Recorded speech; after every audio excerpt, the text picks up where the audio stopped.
बिहार में विधानसभा चुनाव से ठीक कुछ महीने पहले नीतीश कैबिनेट का फिर से विस्तार हो गया है। 26 फरवरी को नीतीश कुमार की कैबिनेट टीम में नए मंत्रियों की एंट्री हो गई है। ये सभी मंत्री बीजेपी के कोटे से बनाए गए हैं।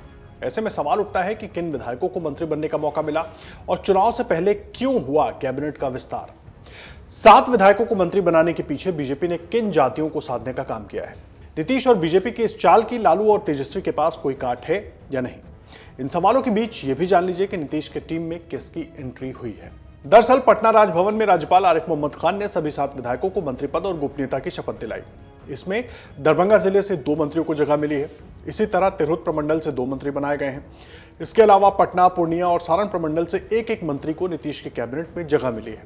इस दौरान मुख्यमंत्री नीतीश कुमार समेत डिप्टी सीएम सम्राट चौधरी और विजय कुमार सिन्हा समेत कई अन्य नेता मौजूद रहे। दरभंगा से विधायक संजय सरावगी को राज्यपाल ने सबसे पहले शपथ दिलाई। उन्होंने मैथिली भाषा में पद और गोपनीयता की शपथ ली। वो वैश्य समाज से आते हैं और उसके बाद सुनील कुमार को राज्यपाल ने मंत्री के रूप में शपथ दिलाई। वो नालंदा जिले के बिहार शरीफ से बीजेपी के विधायक हैं। वो कोयरी समाज से आते हैं। देखिए, नीतीश कुमार की कैबिनेट में कुल 7 नए चेहरे शामिल हुए हैं। जिन 7 चेहरों को नीतीश कैबिनेट में जगह मिली है उनमें अररिया जिले की सक्ती विधानसभा सीट से विधायक विजय कुमार मंडल, दरभंगा की जाले सीट से विधायक जीवेश मिश्रा और दरभंगा जिले की ही दरभंगा सीट से विधायक संजय सरावगी, सीतामढ़ी जिले की रीगा सीट से विधायक मोतीलाल प्रसाद, मुजफ्फरपुर जिले की साहिबगंज से विधायक राजू कुमार सिंह, नालंदा जिले की बिहार शरीफ सीट से विधायक डॉक्टर सुनील कुमार और सारण जिले की अमनौर सीट से विधायक कृष्ण कुमार मंटू शामिल हैं।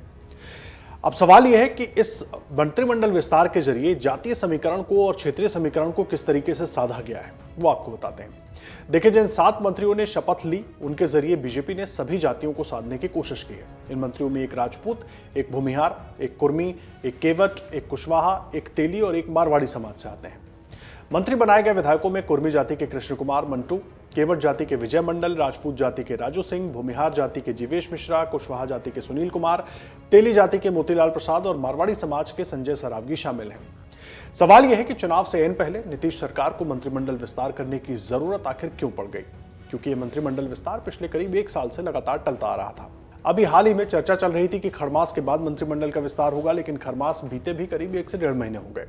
अब बजट सत्र भी सामने है। ये मौजूदा सरकार के लिए सबसे बड़ा सत्र होगा और इसके बाद सरकार के लिए कोई सत्र नहीं होगा, क्योंकि अक्टूबर-नवंबर में चुनाव होने की संभावना है। साथ ही आपको बता दें कि बिहार का बजट सत्र 28 फरवरी से शुरू हो रहा है। इस बजट सत्र में सरकार पूरे दमखम के साथ जाना चाहती है, एकजुटता प्रदर्शित करना चाहती है और इसलिए सरकार में ये धारणा है कि अगर मंत्रिमंडल विस्तार में देरी होती है तो मंत्रियों को काम करने का समय नहीं मिल पाएगा।